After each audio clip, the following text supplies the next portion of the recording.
ഖുർആനും ഹദീസും മാത്രമല്ല, ഒരു മുഅ്മിനിന്റെ മനസ്സിന് ഒരിക്കലും ന്യായീകരിക്കാൻ തോന്നാത്ത കാര്യങ്ങൾ വരെ അത് ഖുർആൻ ആവേണ്ടതില്ല, ഹദീസ് ആവേണ്ടതില്ല. ഖുർആനിലും ഹദീസിലുമുള്ള കാര്യങ്ങൾ മുസ്ലിമിന് യോജിക്കാൻ പ്രയാസമില്ലല്ലോ.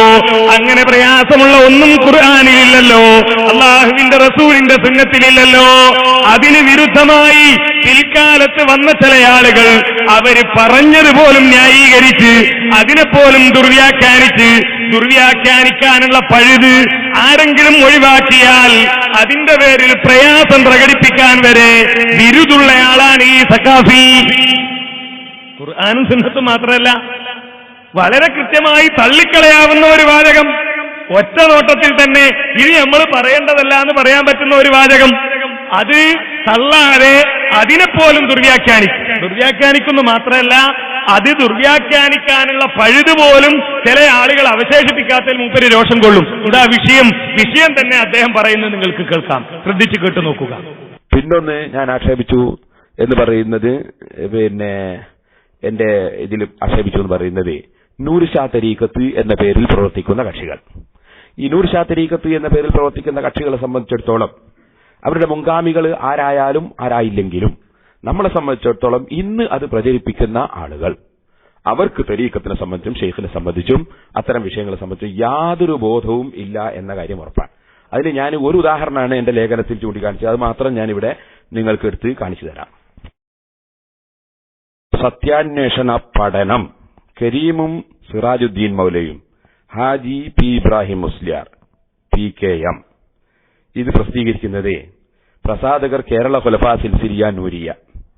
ഇതിൽ നിങ്ങൾക്ക് കാണാം ഒരു വലിയന്റെ സംഭവം പറയാം.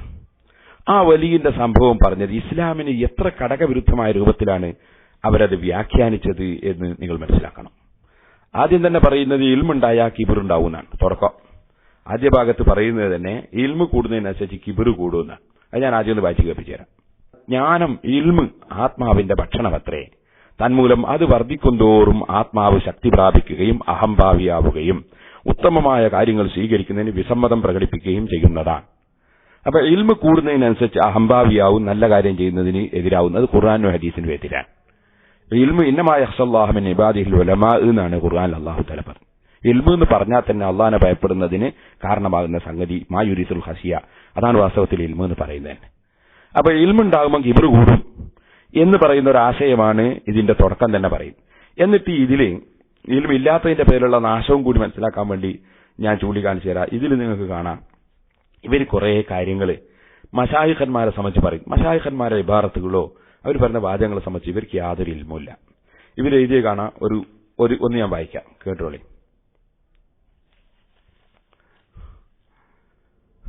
ഒരു വെള്ളിയാഴ്ച ദിവസം പലരും ജുമഅക്ക് പള്ളിയിൽ എത്തിച്ചേർന്ന സമയം കൂട്ടത്തിൽ വിശ്വവിഖ്യാതനായ വലിയ ഷെയ്ഖ് മുഹമ്മദ് റളിയല്ലാഹു അൻഹു ഉണ്ട്.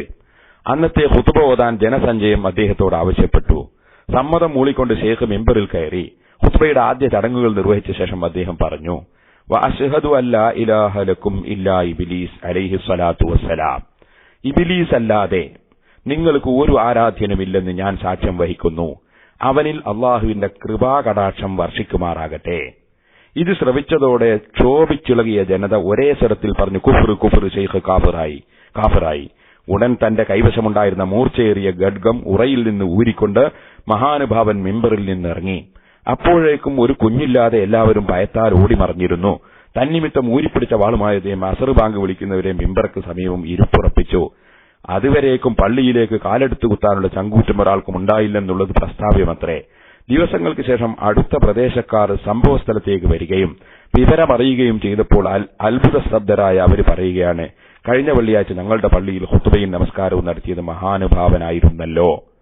ആ വെള്ളിയാഴ്ച 30 പള്ളിയിൽ പ്രസ്തുത 2 കാര്യവും അദ്ദേഹം നിർവഹിച്ചതായി അന്വേഷണത്തിൽ അറിയാൻ സാധിച്ചുവെന്ന് ഇമാം ഷഹറാനി രേഖപ്പെടുത്തിയിട്ടുണ്ടെന്നുള്ളത് സ്മരണീയമാണ്. ഇത്രയും കാര്യങ്ങൾ ഇവർ ഈ പുസ്തകത്തിൽ എഴുതിയിരിക്കുകയാണ്. അപ്പോ തരീഖത്തിന്റെ ആളുകൾ എഴുതിയതാണ്, പേരോടത് വായിച്ചു. എന്താ എഴുതിയത്? ഒരു ശൈഖ് വെള്ളിയാഴ്ച മിമ്പറിന്റെ മുകളിൽ കയറി. നമ്മുടെ നാട്ടിലൊക്കെ സാധാരണ ഇമാമുമാര് മിമ്പറിന്റെ മുകളിൽ കയറിയാൽ ഉറക്കെ പറയാറുണ്ടല്ലോ, അശ്ഹദു അല്ലാ ഇലാഹ ഇല്ലല്ലാഹ് എന്നൊക്കെ പറയുന്നത് പോലെ ഇയാള് പറഞ്ഞത് എന്താ? അശ്ഹദു അല്ലാ ഇലാഹ ലക്കും ഇല്ലാ ഇബ്ലീസ് അലൈഹിസ്സലാത്തു വസ്സലാം. ഇയാൾ കയറി ഖുത്ബ നടത്താൻ തുടങ്ങി. ഖുത്ബ നടത്തണ ഇയാൾക്ക് വിവരമുണ്ടെങ്കിലും കേൾക്കുന്ന ആളേക്ക് വിവരമുണ്ടല്ലോ. എല്ലാരും പറഞ്ഞു കുഫ്റ് കുഫ്റ്, ഇയാൾ കാഫിറായിപ്പോയി. ഉടൻ തന്നെ മൂപ്പര് ഒറേന്ന് വാള് എടുത്തിട്ട്, ഇന്നത്തെ മാതിരി വടിയെത്തി കുറിപ്പിച്ച വാളല്ല, ഒറിജിനൽ വാള് തന്നെ മൂപ്പരെ കയ്യിലുള്ളത്. മൂപ്പര് വാള് എടുത്തിട്ട് മിമ്പറിന്റെ മുകളിൽ ഒരൊറ്റ ചാട്ടം. ജുമയ്ക്ക് വന്ന ആളുകളെ കോടി രക്ഷപ്പെട്ടു. എന്നിട്ടുണ്ടായതെന്താ? അസ്റ് ബാങ്ക് കൊടുക്കണവരെ മൂപ്പര് മിമ്പറിന്റെ അടുത്തിരുന്നു. മൂപ്പർക്കും ചുമയില്ല, നാട്ടുകാർക്കും ചുമയില്ല. മൂപ്പർക്കും ചുമയില്ല, നാട്ടുകാർക്കും ചുമയില്ല. മിമ്പറിന്റെ അടുത്ത് അവിടെ നിന്നു. ഇതാണ് സംഭവം. എന്താ പറഞ്ഞത്? അശ്ഹദു അല്ലാ ഇലാഹ ലക്കും ഇല്ലാ ഇബ്ലീസ്. ഇബ്ലീസ് അല്ലാതെ നിങ്ങൾക്കൊരു ഇലാഹില്ലെന്ന് ഞാൻ സാക്ഷ്യം വഹിക്കുന്നു. അലൈഹിസ്സലാത്തു വസ്സലാം. അദ്ദേഹത്തിന്റെ മേൽ അള്ളാഹുവിന്റെ രക്ഷയും സമാധാനവും ഉണ്ടാകട്ടെ എന്ന് ഈ ത്വരീഖത്തിന്റെ ആളുകൾ അതിനർത്ഥവും എഴുതി. പേരോടിത് പറഞ്ഞു വന്ന് കേട്ടാൽ എല്ലാരും വിചാരിക്കും അങ്ങനെയൊന്നും പറയാൻ പാടില്ല, തെറ്റാണെന്നാ പേരോട് പറഞ്ഞത്. അല്ല, പേരോടുള്ള പരാതി എന്താണെന്നറിയോ? മൂപ്പർക്കത് വ്യാഖ്യാനിച്ചൊപ്പിക്കാൻ പഴുതില്ലാത്ത വിധത്തിൽ ഇവർ അർത്ഥം കൊടുത്തു കളഞ്ഞു. സംഗതി തെറ്റാണെന്നല്ല, വ്യാഖ്യാനത്തിന് പഴുതില്ലാത്ത രൂപത്തിൽ അർത്ഥം കൊടുത്തു. അദ്ദേഹം തന്നെ പറയുന്നത് നിങ്ങളൊന്ന് കേട്ടു നോക്കൂ, അദ്ദേഹം ന്യായീകരിക്കുന്നതും.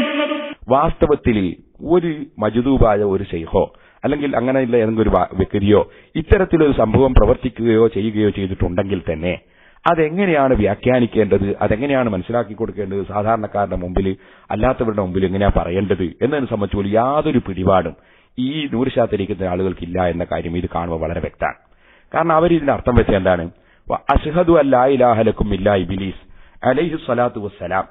ഇബ്ലീസ് അല്ലാതെ നിങ്ങൾക്ക് മറ്റൊരാരാധ്യനില്ലെന്ന് ഞാൻ സാക്ഷ്യം വഹിക്കുന്നു. എന്നിട്ട് അതിന്റെ ശേഷം അതിനൊരു വ്യാഖ്യാനവും നൽകാൻ പറ്റാത്ത വിധത്തിൽ അതിന്റെ ശേഷം കൊടുക്കുന്ന വാചകം ഇങ്ങനെയാ: അവനിൽ അള്ളാഹുവിന്റെ കൃപാകടാക്ഷം വർഷിക്കുമാറാകട്ടെ.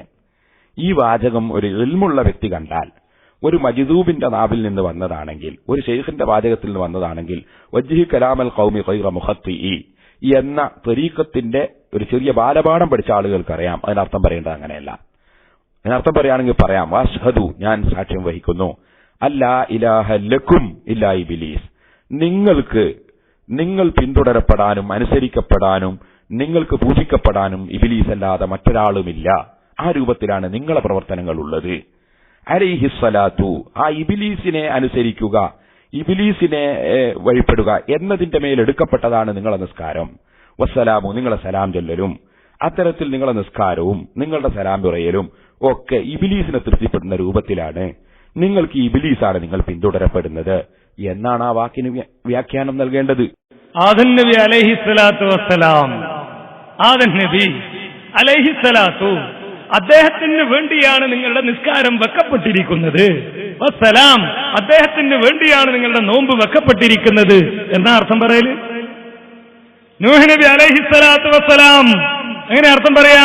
അദ്ദേഹത്തിന് വേണ്ടിയാണ് നോമ്പ് വെക്കപ്പെട്ടിരിക്കുന്നത് എന്നാ? അല്ല. അപ്പോ ഇത് തെറ്റാണ്. അങ്ങനെ ഒരു ശൈഖും പറയില്ല. പടച്ച തമ്പുരാനെ പേടിയുള്ള ഒരു ശൈഖും പറയില്ല. എങ്ങനെയാ മജ്ദൂബാകല്? എങ്ങനെയാ പിരാന്തളകല്? ഇതിന് മജ്ദൂബ് എന്നല്ല പറയുക. മജ്ദൂബാകുക എന്നതിന് ഇവർ ഉദ്ദേശിക്കുന്നത് അള്ളാഹുവിനെ ഇബാദത്ത് ചെയ്ത് അടുത്ത് അള്ളാഹുവിലേക്ക് എത്തുക എന്നാണ്. അങ്ങനെയാണെങ്കിൽ ലോകത്ത് മജ്ദൂബാകേണ്ടത് അഷ്റഫുൽ ഖൽഖ് സല്ലല്ലാഹു അലൈഹി വസല്ലമ തങ്ങളാണ്. ആരണം ആ റസൂലല്ലേ പറഞ്ഞത്, നിങ്ങളുടെ കൂട്ടത്തിൽ അള്ളാഹുവിനോട് ഏറ്റവും തഖ്വയുള്ളവൻ ഞാനാണ്, അള്ളാഹുവിനെ ഏറ്റവും പേടിക്കുന്നവൻ ഞാനാണ്. ആ പേടിച്ച റസൂല് മജ്ദൂബായിട്ടില്ല. ഈ ഉമ്മത്തിലെ ഏറ്റവും വലിയ ഈ ഉമ്മത്തിൽ അള്ളാഹുവിന്റെ റസൂല് കഴിഞ്ഞാൽ ഈ ഉമ്മത്തിലെ ഏറ്റവും ശ്രേഷ്ഠനായ അബൂബക്കർ സിദ്ദീഖ് റളിയല്ലാഹു അൻഹു ജീവിതത്തിൽ ഒരിക്കൽ പോലും മജ്ദൂബായിട്ടില്ല. എന്നിട്ട് മിമ്പറിന്റെ മുകളിൽ കയറിയിട്ട് അശ്ഹദു അല്ലാ ഇലാഹ ഇല്ലാ ലക്കും, അശ്ഹദു അല്ലാ ഇലാഹ ഇല്ലാ ലക്കും ഇല്ലാ ഇബ്ലീസ് അലൈഹിസ്സലാത്തു വസ്സലാം എന്ന് പറഞ്ഞിട്ടില്ല. ഒരു സഹാബിയും മജ്ദൂബായിട്ടില്ല. ഇതാ ത്വരീഖത്തിന്റെ കുഴപ്പം. എല്ലാ ത്വരീഖത്തിലും ഉണ്ട് മജ്ദൂബാകുന്ന ശൈഖുമാർ. ഹുസൈൻ സലഫി ആലപ്പുഴയിൽ വെച്ച് ഇസ്ലാമിൽ ത്വരീഖത്തില്ല എന്ന് പറഞ്ഞു. അതിനെ ഇവിടെ എതിർത്തല്ലോ, വിമർശിച്ചല്ലോ. ത്വരീഖത്തുണ്ട് എന്ന് പറഞ്ഞു. എന്താ ഇസ്ലാമിൽ ത്വരീഖത്തില്ല എന്ന് പറയാനുള്ള കാരണം? ഒന്നാമത്തെ കാരണം ഇത് തന്നെയാണ്. എല്ലാ ത്വരീഖത്തിലും ഉണ്ട് മജ്ദൂബിന്റെ ഹാലുള്ള ശൈഖുമാർ.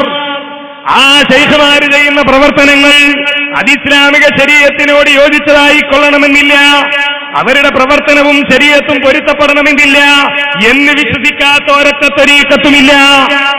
എന്നാൽ അല്ലാഹു സുബ്ഹാനഹു വ തആല ഈ ലോകത്ത് സ്വർഗത്തിലേക്ക് എത്തിച്ചേരാൻ വേണ്ടി മനുഷ്യന് പഠിപ്പിച്ചു കൊടുത്ത ദീൻ, അല്ലാഹു നിശ്ചയിച്ച ശരീഅത്ത്, അതംഗീകരിക്കാതെ ഒരാൾക്കും ജീവിക്കാൻ കഴിയില്ല. അങ്ങനെ ആരെങ്കിലും ജീവിച്ചാൽ അവൻ സ്വർഗത്തിലെത്തില്ല.